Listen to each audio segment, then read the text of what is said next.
Unwrap the gift of flight. Shake the ash from your wings and show them the beauty and uprise.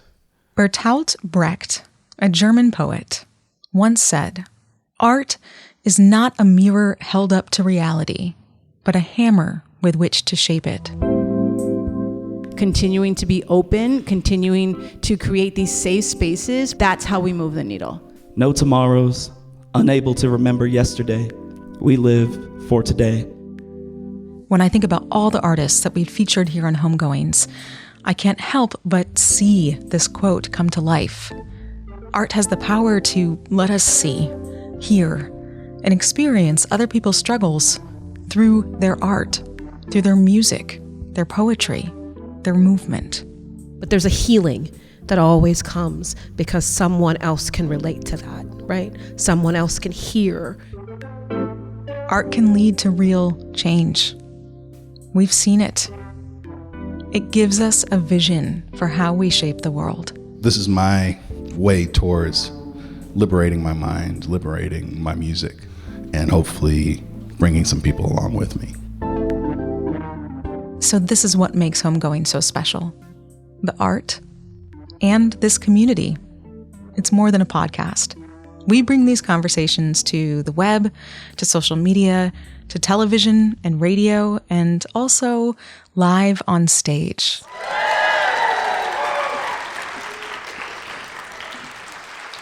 Last February, we hosted a special night at Chandler Center for the Arts in Randolph, Vermont. We invited 5 artists that we've featured on the podcast to come in person and share their art in front of a live audience. Some of you were there. It was a magical evening of poetry, music, dance, and comedy, along with some pretty candid conversation. We captured each performance and turned it into a 5-part video series that we're calling Homegoings Live, One Night in February. We're sharing these videos on the web and on television and on socials, and today we're sharing some of this amazing art with you as a listen to inspire, to encourage, and hopefully to heal. But healing, as we know, is not linear. So neither is creative work.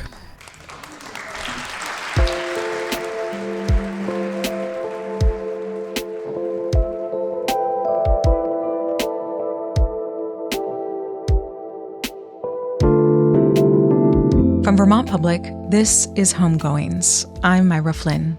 Today on the show, some highlights from One Night in February. And we're gonna laugh. I'm trying to check in on my friends more, specifically my white ones. Because for the most part, I just assume y'all are good. We'll cry. I know we are all just temporary beings ready to see who will cry when we leave. We'll sing, we'll dance, and we'll breathe together. You have the right to breathe. You have the right to take up space. This is Homegoings, and this is an episode we're calling Homegoings Live, One Night in February. We're a proud member of the NPR network. Welcome home.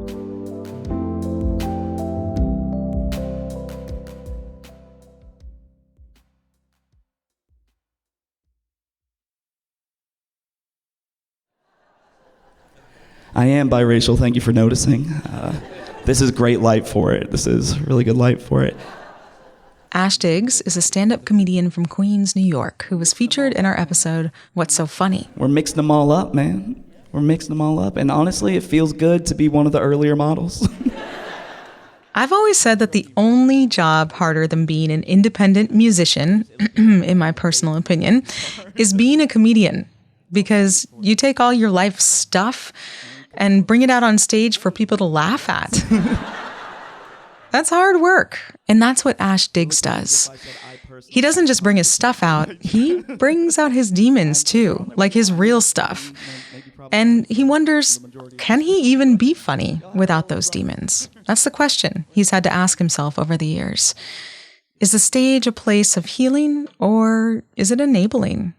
And when you hear about some of these demons, like addiction, depression, and self-sabotage, you wonder, what's so funny? We're about to find out. A heads up, Ash speaks about drugs, alcohol, and mental health struggles, so take good care while listening. Here's Ash Diggs. I struggled with my drug use. I've also struggled with drinking in the past, and I think the reason that I struggle with drinking is because when I'm sober, I feel deeply insecure, I feel deeply anxious, and I feel like people don't like me. But when I'm drinking, I feel confident, I feel funny, and I feel like people like being around me more, which is crazy because no one's ever said that to me. No one's ever been like, Ash, I love how you don't remember any of our conversations. I think that's really cool. And these problems, they came to a head in a couple of different ways, right? The most significant for me was that a couple years ago, actually in Vermont, in Burlington, I got a DUI. That's not funny. It's very selfish. It's the most selfish thing you can do. It's dangerous to yourself and to other people, and there's nothing funny about that. But before you think the absolute worst of me, let me try to explain what happened that night, allegedly. So it was the night of my level 2 improv class graduation. So you know we had to turn up. One thing led to another. I and my keys into the ignition.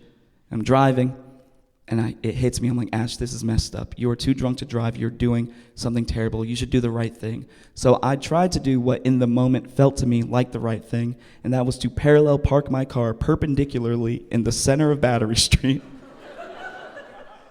turn off my car, turn on the hazards, and go to sleep.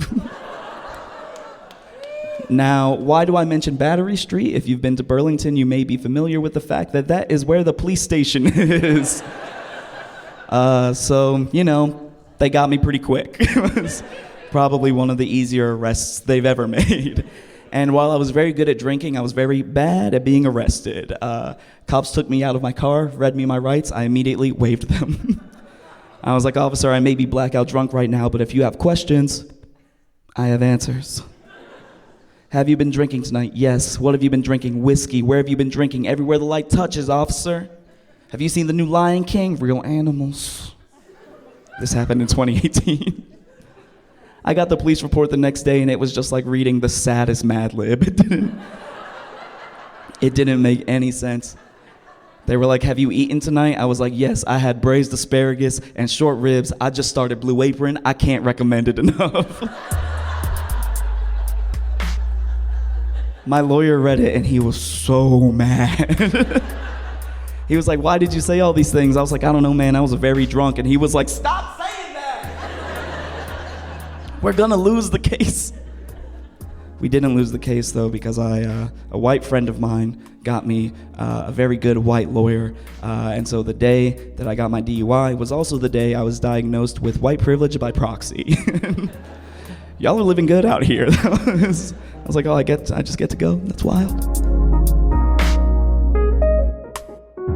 All of my drinking stories aren't that terrible, though. When we were coming out of lockdown, I found myself getting a little loose with the drinking again, and I knew that I was having a problem when I started to have nights where the next morning I was scared to check my bank account. We have these nights, right? They get away from us. And I was upset because that kind of thing hadn't happened to me since college. I remember the last time it happened in college. I had a night that got away from me. I checked my bank account the next morning. I was down $300. I thought, no way.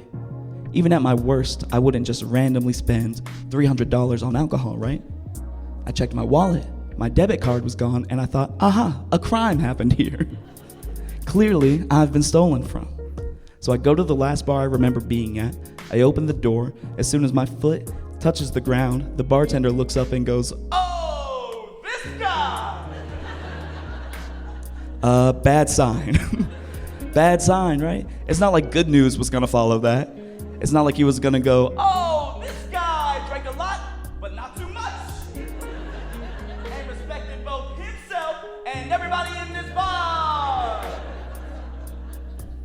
That's not what happened. He goes, come here. I bet you feel like ass right now. But what you did, it takes balls. What a horrifying thing to hear with no context. I was like, what happened? He goes, you had 9 shots of pineapple vodka. Disgusting. Then you got up on the bar and yelled, everybody, Bud Light's on me. And then everybody had a Bud Light on you. Now, I was upset for a couple of reasons, right? One, because it turns out I was the thief of this story. Thought it was a whodunit, no dice, me did it. And 2, what kind of bargain brand baller stuff is that? To have the audacity to get up on a bar and be like, everybody, drinks on me, Bud Light's only though!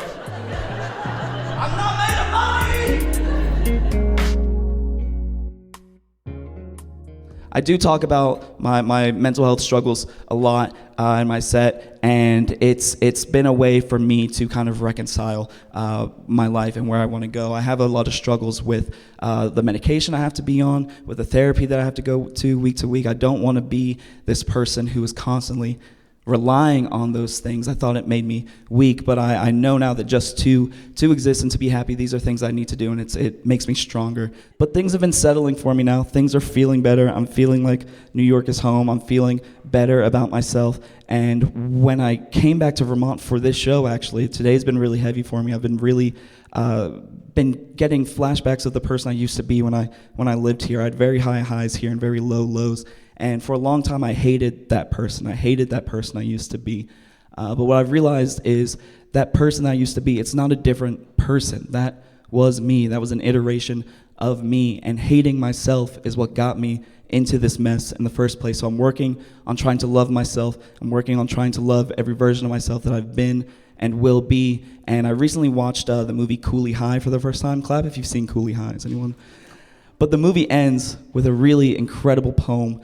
And it has stuck with me. I can't stop thinking about it because every time I look in the mirror, I hear the lines, I hear the poem that this character read that served as both a goodbye to his best friend and a goodbye to his life as he knew it. And when I look in the mirror and I see myself and who I've been and try to love myself and try to give myself permission and forgiveness to accept that person, I hear those words. When I look at myself, I hear we were friends a long time ago, rapping, laughing, chasing girls, obeying no laws except for the law of caring.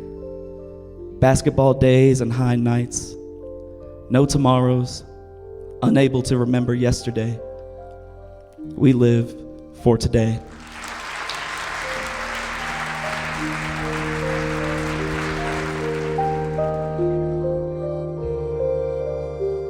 Ash Diggs, our very first stand-up comedian on Homegoings. Our next highlight comes from Kaya Morris, who was featured in our Homegoings episode, Black Beauty. What does it mean to be beautiful? See, blackness is not built on singularity. We live in pluralities, polyrhythms. Kaya is someone who always speaks her truth, no matter what she's doing. And Kaya does a lot of things. I'm often asking myself, what hasn't Kaya done? She's an artist, an author, a poet, an advocate, a leader, a mother, a sister, a former Democratic member of the Vermont House of Representatives and commissioner for the Vermont Commission for Women. But this night, in February, Kaya added singer-songwriter to her list of excellence. This is Kaya. Good evening, friends. I'm so pleased to be able to be here tonight with you all to share this work. And I'm accompanied by some amazing folks who have been a part of my life and my journey here in Vermont, coming back into my own voice. And one of the things that happens when you create your own book of poetry is it becomes a thing that other people can then hold. It becomes a thing that people can read, connect with, critique, and it's kind of terrifying. Because you pour your heart and soul into your words, and each and every word is precious, right? I've been fortunate. I've been fortunate that my music, my words, my rhythm, they speak. So today on bass we have Joe Wiley, Dove Schiller, Nick Chart. The first one that we're going to do is called Anthem. My, you seem angry, white supremacy says with a snarky, sadistic grin as it presses its hand down upon my face, crushing my upturned nose and my chin. See, this is the only way that business works. The business of world domination, and we've determined that your participation is just an important part of submission into the manipulation of determining your place in this nation, where your citizenship is conditional. See, there's no true birthrights to respect or humanity. Firstly, because of your race. We owned you before you were born, a legacy and a system that sees you never as truly human, equal to none, and inferior to all. Inferior to all, so don't tell me that your life matters, girlie. 'Cause it doesn't.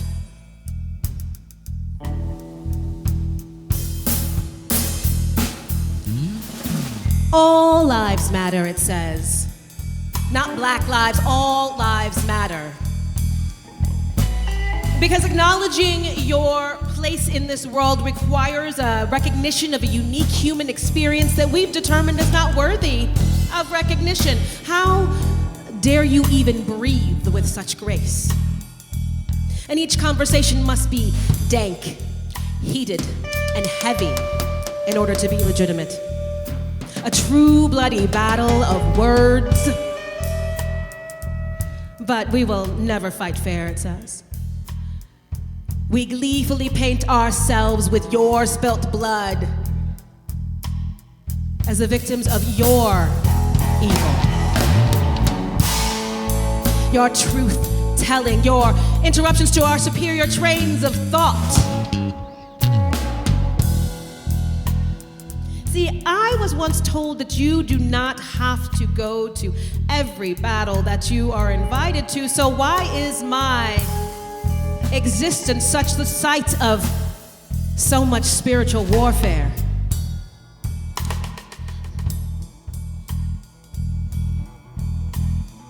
So we will talk over you, we will dismiss you, we will repackage your ideas, call them our own, name it diversity, and then profit richly on your name, as we're known to do. And then corporate America chimes in a sneer, and it says, your hair is just a little too revolutionary. It's so unkempt and so non-white. See, the time has come again and again that promotions in my career sync perfectly upon when I actually adorn and move into assimilating whiteness. I have to prove my worthiness to enter, my commitment to become other, to ascend beyond. All of my hard work and accomplishments are still beholden to the whims of someone else's grace, someone else's willingness to give me what I have earned. See, and I live in liminality, never really sure that I fit their twisted, tribal, team fit, family, culture, exclusionary, whatever the human resources catchphrase of the day is that determines my professional marginalization. See, I just keep demanding acceptance into the places they tell me that I don't belong. And see, the gatekeepers, they hold tight the keys, and as they were trained to do, and they smile in your face and say,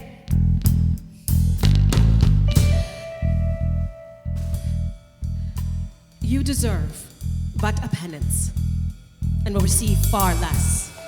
Until you prove your worthiness again and again and again. You will do more. You will make a way out of no way. You will absorb all the psychic baggage and physical destruction that exclusion causes. See, because you have been bred through slavery, unnatural selection, to have a supernatural ability to endure too much. You will dance. You will produce until your fingers bleed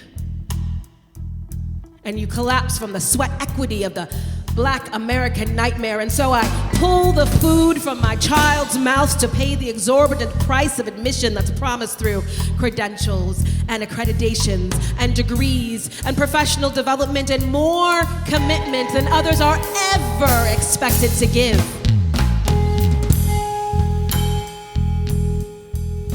It was all conditional. It was all laid out in legalese. I just didn't read between the fine lines over the print of my life.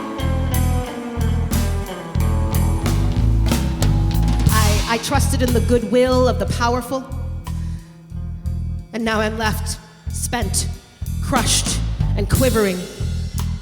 And so I fight back with the strength of 100 dark-skinned queens who were told they were pretty for a black girl.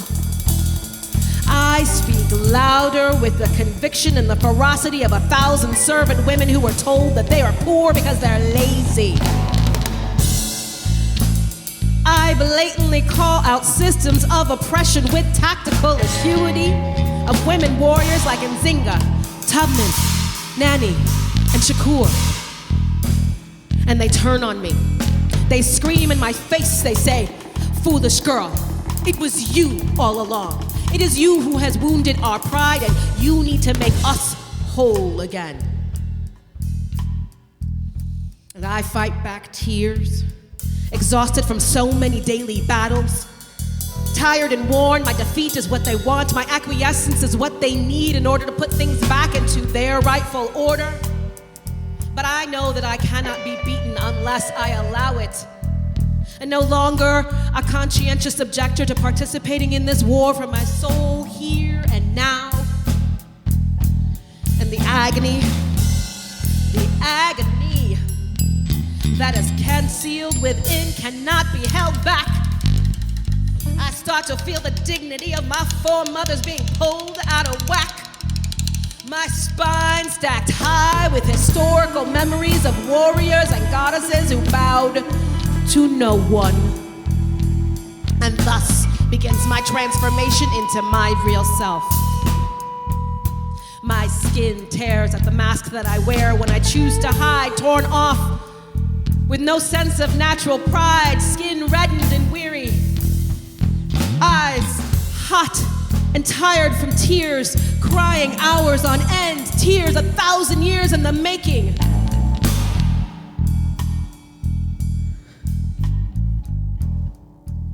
Blinding tears. And my body, in all-consuming agony, there is nowhere left to go other than to leave this fallacy.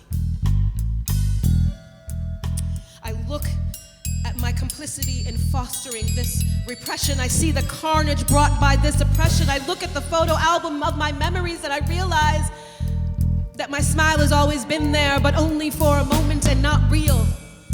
And it all becomes too much.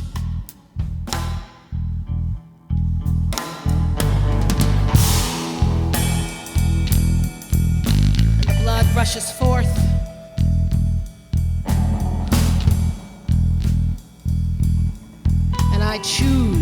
I choose today to call you out by name, with no terms of endearment or forgiveness. Racism, misogyny, white supremacy, capitalism, oppression, genocide. I see you for who you are and what you really are. And I will not accept you or any of your relatives on this blood-stained family tree. I will not leave this legacy to our children. I will not let them believe for a moment that this must be their truth, their reality. See, because mine is mine to create. My life is mine, and I will rise. I will rise. Rise.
we will rise.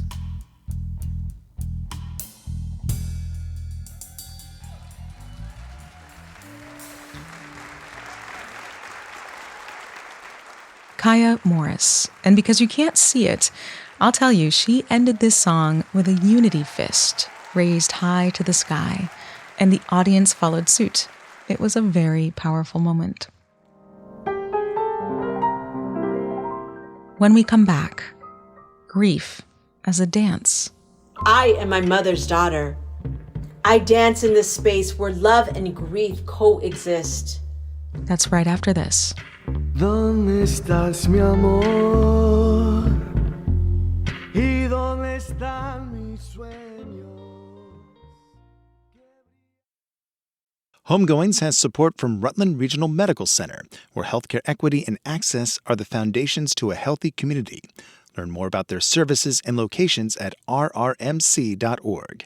And by the Vermont Arts Council, working to center creativity, art, and culture for everyone throughout Vermont.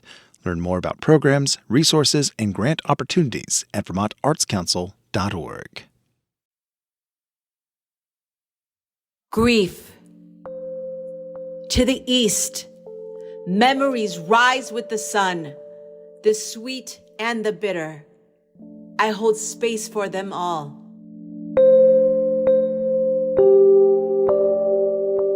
This is Marissa Herrera. Marissa is a lot of things, a dancer, an actress. She runs a nonprofit organization for other young artists. I interviewed Marissa last year on Homegoings, right after her mother, Rosie Herrera, died. It was an episode called The Relief in Grief, and we'll be resharing a little bit of audio from that episode here today. For Homegoings Live, Marissa shared a dance with us dedicated to Rosie. And Marissa and Rosie had a complicated relationship because Rosie had her when she was just 19 years old. So they had this kind of interesting exchange where they couldn't quite figure out who the mother really was in their relationship. And then Rosie passed, leaving Marissa with endless questions. When you're navigating something this layered and complex while you're grieving, sometimes you have no words. Sometimes all you can do is dance.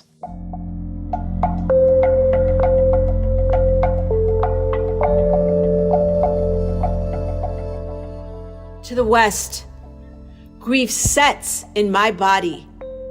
A heart that struggles to find its rhythm, literally and figuratively. I haven't caught my breath since you last took yours. To the north, I look up to my spirit guides and ancestors and realize that now includes you. To the south, I dig down deep into my anger. We still had so much more life to live. To the sky, I am in gratitude that we chose each other in this lifetime to learn to grow, forgive, and to love.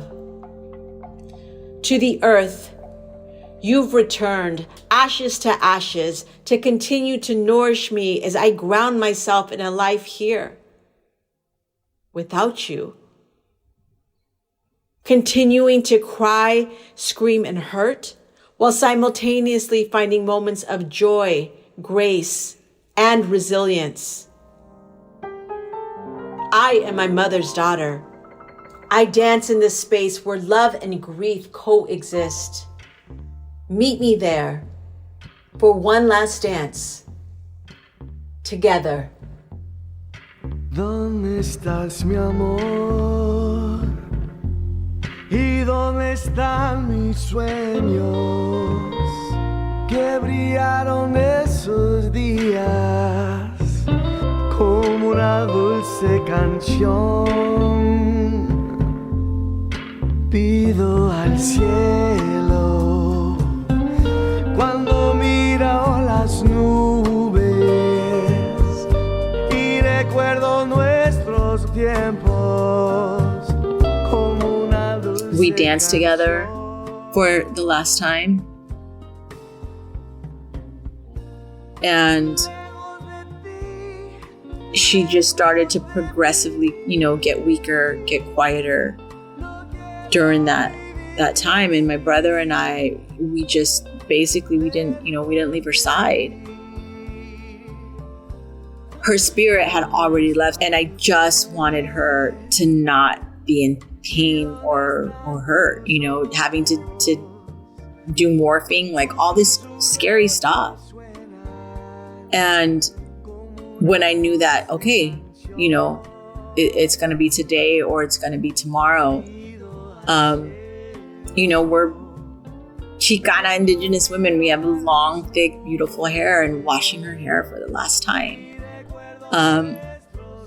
Braiding her hair for the last time, washing her body, saging her, making sure, she had her crystals, around her. My mom loved the beach. It was her happy place. And she would walk the beach for hours and come back with handfuls of shells that, she was going to do something with. She never did. And, that last day just kept reminding her that she had permission to go, that I loved her, that I forgave her, that I forgave myself. I'll sit in the bath and literally weep and call out for my mom. And I never did that when she was alive. But those parts of little Marissa that needed her in a way that she couldn't show up, she misses her mom too. There is nothing like the relationship between a mother and a daughter. Lejos de ti, no quiero vivir así. Lejos de ti.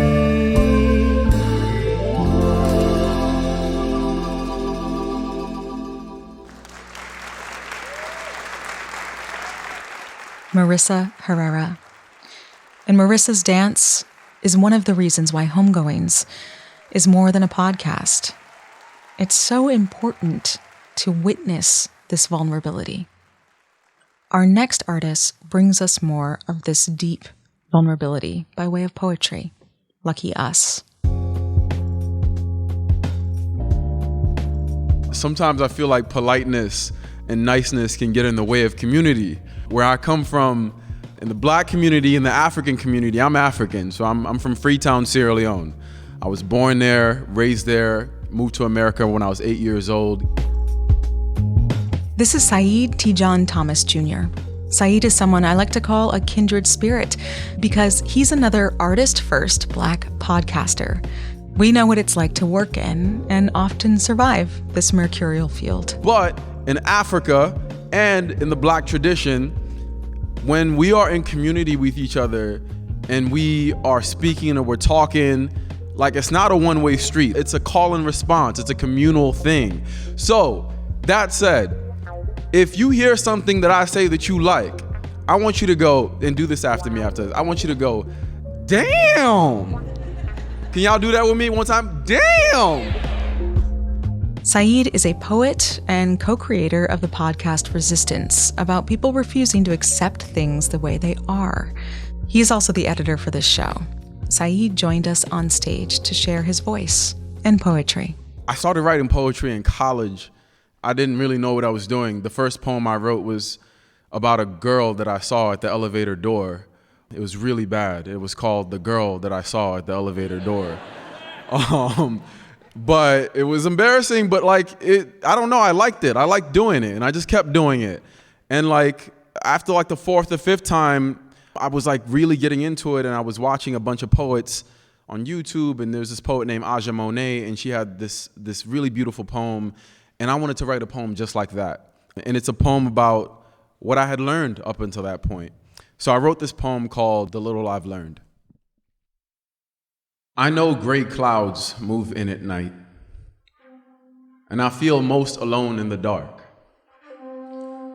I know the moon is the loneliest thing in the sky.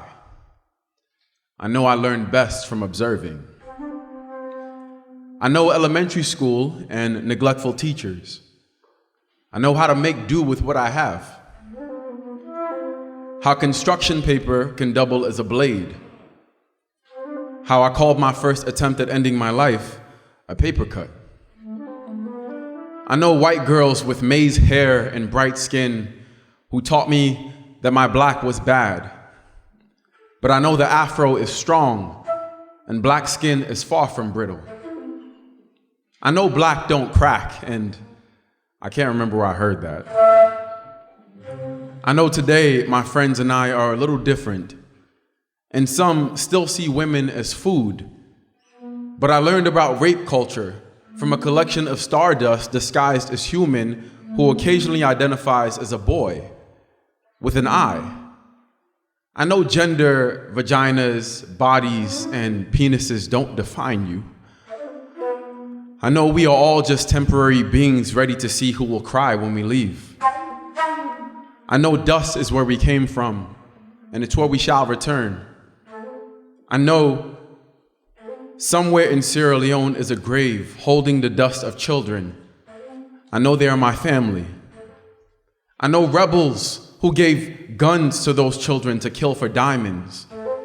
I know there must be mines somewhere in America the way our boys kill each other. I know this country kills culture and calls it assimilation. And I find it hard to remember home some days.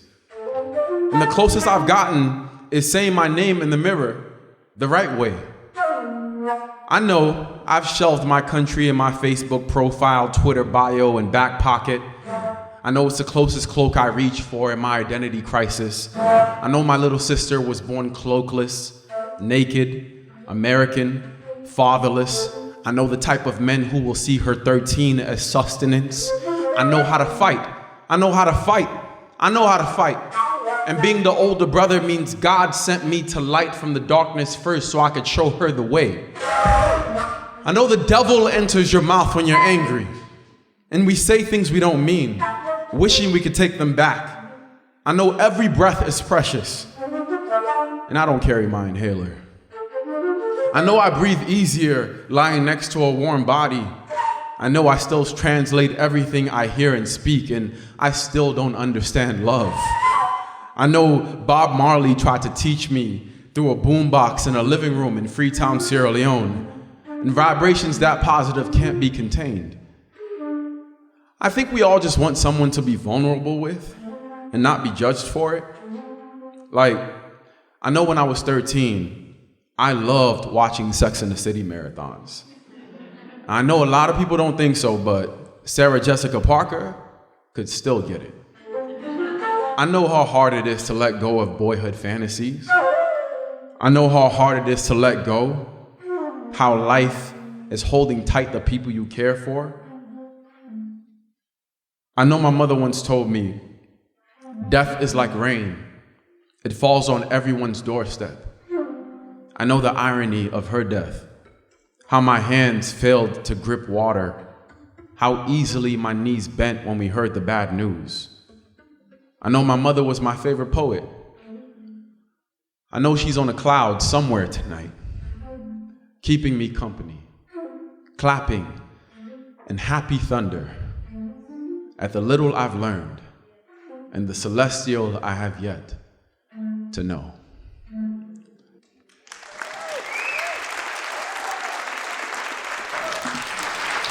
All right, Saeed, I just have to say, damn. Thank you for sharing your vulnerability with us. You may have noticed the flute in the background of Saeed's performance. That was the musical stylings of another artist who shared the stage with us that night, Matthew Evan Taylor. Thank you all. A little crowd participation. I'd like for you all to breathe with me, okay? I want you to draw the air in and let it out. One more time.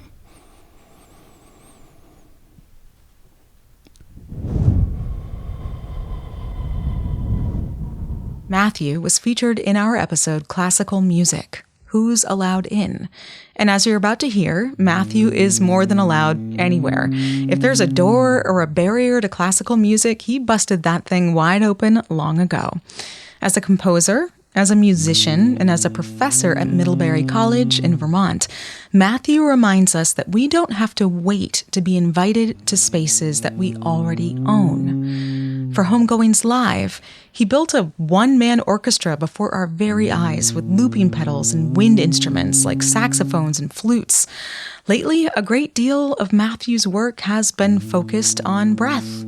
So I had to ask him, what's with all the breath work? What's that about? We're used to other cultures telling us how to breathe, right? We're used to people saying things that, if you actually think about it, they're telling us not to breathe. It's a new path to liberation. For the past 2 years, I've been developing this new way of composition for myself. It has a artsy-fartsy name. Afro-Numaism means black breath. And the idea is that to remind everybody that no matter your amount of privilege or lack of privilege, you have the right to breathe, you have the right to take up space. And so this is my way towards liberating my mind, liberating my music, and hopefully bringing some people along with me.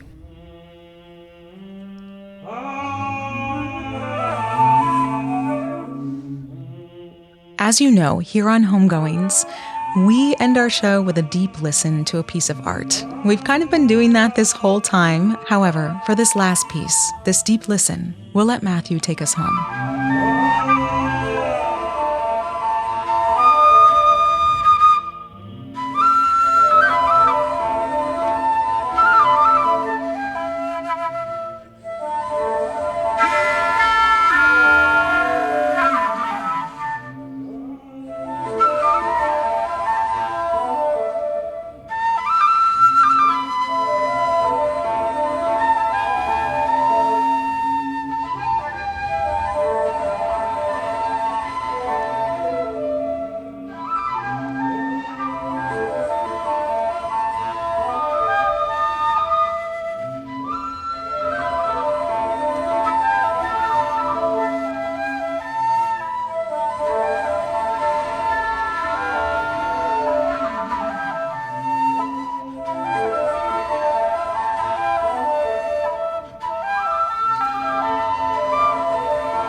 Matthew Evan Taylor, Saeed Tijan Thomas Jr., Marissa Herrera, Kaya Morris, and Ash Diggs. Thank you all for sharing your art with us, and thank you so much for listening to Homegoings, a righteous space for art and race. It has been a pleasure being here with you. If you are struggling with any of the things we talked about in today's episode, you do not have to navigate it alone. Call the National Suicide Prevention Lifeline at 1-800-273-TALK or 8255. You can also call the National Substance Abuse Hotline. It's available 24 hours at 1-800-662-4357. As we mentioned earlier, this performance was captured live at Chandler Center for the Arts in Randolph, Vermont, back in February. We've clearly made a podcast episode out of the night, and also you can watch this whole experience as part of our 5-part video series that's up now. Go check it out at homegoings.co. Special thanks to all who made this episode possible, including everyone involved in Homegoings Live. We had a lot of helping hands. Also, special thanks to everyone who attended in person. We truly couldn't have done it without you all. This episode was mixed by our associate producer, James Stewart. I composed our theme music. We featured the song Dolce Canción by Raul Pacheco. Other music is from Kaya Morris, Matthew Evan Taylor, and Blue Dot Sessions. I was the editor on this episode, and Elodie Reed is the graphic artist behind our Homegoings artist portraits. All of the artists who shared the stage that night are front and center for this one, so go check them out at homegoings.co. See you in 2 weeks for another episode where I'll be going head to head with the music industry. Somebody's gotta. We'll be covering what goes on in front of the camera and behind the scenes for women of color in the music industry. If you have thoughts, reflections, or asks of me as your host about who we should talk to or what we should explore next on the show, write to me at hey@homegoings.co. As always, you are welcome here.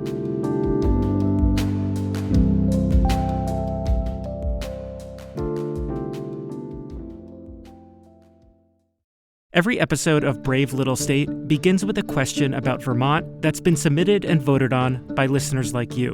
What happened to all the restaurant workers? What's the deal with Vermont's fire towers? Why do people like the band Fish? Follow Brave Little State wherever you get podcasts. From Vermont Public, part of the NPR network.